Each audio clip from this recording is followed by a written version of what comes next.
Welcome, চলে এসেছে আমার আজকের লাঞ্চের থালি নিয়ে। আছে ভাত, শুকনো তিতা, পুঁই শাক, মুগের ডাল, পনিরের তরকারি, সাথে লেবু লঙ্কা। তো এই শুকনো তিতাতে গুঁড়ো সর্ষের একটা ঝাঁঝ থাকে, তো তাই হালকা লঙ্কা দিয়ে খেতে কিন্তু অসাধারণ লাগে। এই রেসিপিটা তোমরা চাইলে আমি অবশ্যই লিঙ্ক বক্সে দিয়ে দেবো। এরপরে পুঁই শাক। শাকের মধ্যে পুঁই শাক আর পালং শাক আমার ভীষণ প্রিয়। মা এই পুঁই শাকটা কিছুটা এরকম মাখা মাখা করেই করে থাকে। আচ্ছা, তোমাদের কি কি শাক খেতে ভালো লাগে?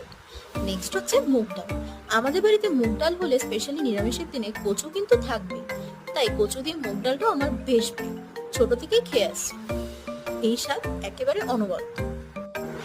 নেক্সটে আলু পনিরের তরকারি।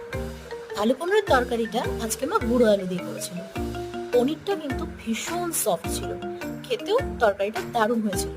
তো এরকম ছোট আলু দিয়ে অল্প পনির দিয়ে একটা বাইট নিয়ে নিলাম। খেতে যা হয়েছিল বলার মতো। So it was my lunch. What was your lunch? By.